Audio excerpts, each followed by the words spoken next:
A single skyscraper in lower Manhattan once cast a shadow 7 acres wide. It blocked sunlight for 4 entire city blocks. The company that built it was America's second largest life insurer, a giant of Wall Street, and one of the most powerful financial institutions in the country. Yet in 1991, that company was days away from total collapse. It was saved only by a last-minute rescue worth $1 billion from a French insurer nobody in America had ever heard of. The building still stands at 120 Broadway. The company still exists in name, but almost nothing of what they once were remains. Henry Baldwin Hyde was 25 years old when he walked into a rented office at 98 Broadway in the summer of 1859, carrying little more than a prospectus and a stubborn conviction. He had spent 3 years as a cashier at the Mutual Life Insurance Company of New York, and he had grown tired of watching the cautious old men of insurance turn away new business. Hyde believed life insurance could be sold bigger, bolder, and to a broader slice of America than anyone had imagined. The Equitable Life Assurance Society of the United States opened its doors that July with a capital stock of $100,000 and no customers. Within a year, it had written policies worth more than $1 million. Within a decade, it was among the largest insurers in the country. Hyde was a tireless salesman. He hired agents by the hundreds and paid them aggressive commissions. He pioneered the taunting policy, a controversial product that promised enormous payouts to policyholders who outlived their peers. Critics called it gambling dressed in actuarial clothes. Hyde called it growth. The numbers backed him up. By 1870, Equitable had outgrown its rented rooms and built a headquarters at 120 Broadway on the corner of Cedar Street. It was the first office building in the world designed with passenger elevators from the start. 7.5 stories tall, faced in granite, it stood as a monument to Hyde's ambition. For 42 years, it anchored the financial district. Clerks in stiff collars carried ledgers through its marble halls. Agents came in from Chicago, Boston, and San Francisco to shake Hyde's hand on the top floor.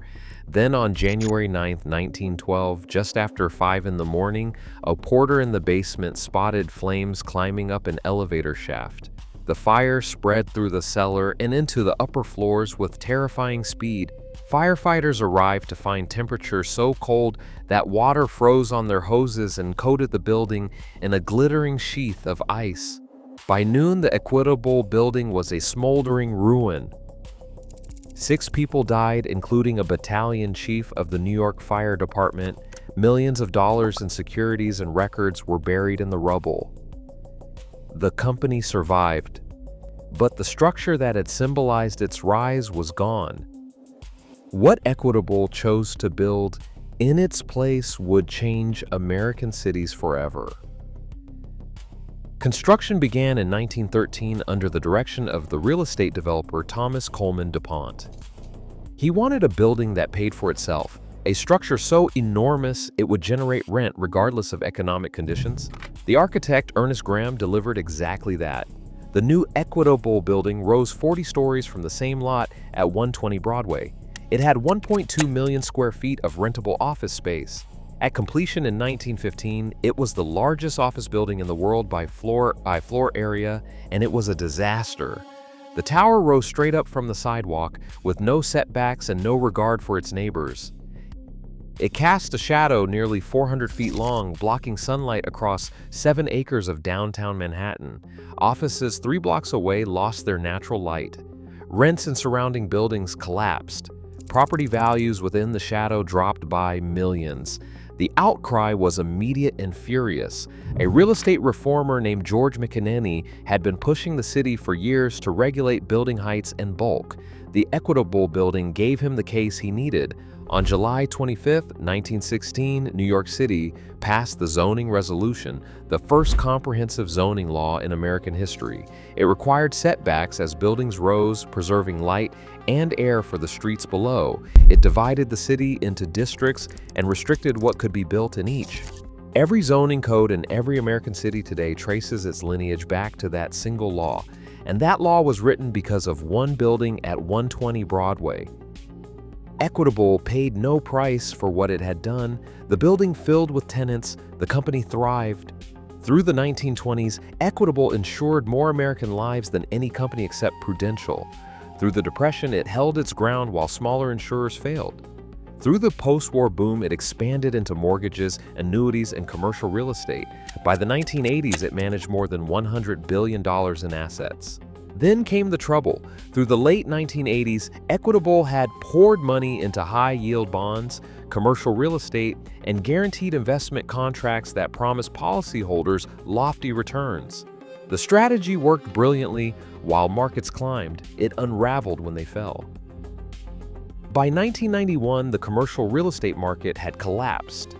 Junk bond prices had imploded, and Equitable was sitting on billions of dollars of obligations it could not meet without fresh capital. In April of 1991, Executive Life Insurance Company of California, the seventh largest life insurer in America, was seized by state regulators. Its collapse wiped out the savings of tens of thousands of policyholders. Behind the scenes, New York insurance regulators were quietly warning Equitable's board that it could be next. The company needed a rescue, and it needed one fast. The rescue came from Paris. AXA, a French insurance group almost unknown in the United States, had spent the late 1980s studying the American market.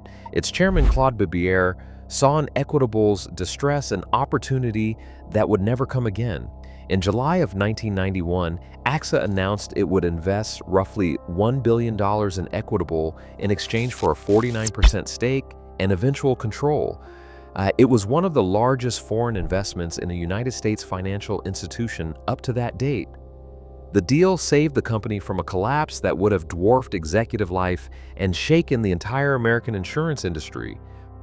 For a decade, the combined company traded as AXA Equitable. It rode the 1990s bull market. It expanded into money management and retirement products. It demutualized and went public. But something had broken in 1991 that the $1 billion rescue could not fix.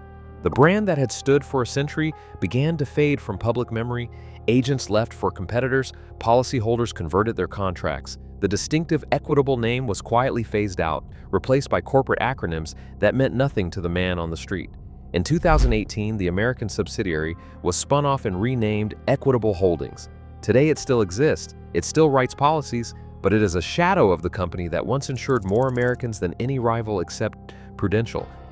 The building that started it all still stands at 120 Broadway. It has changed hands multiple times since Equitable sold it in 1980. Passing from one real estate fund to another.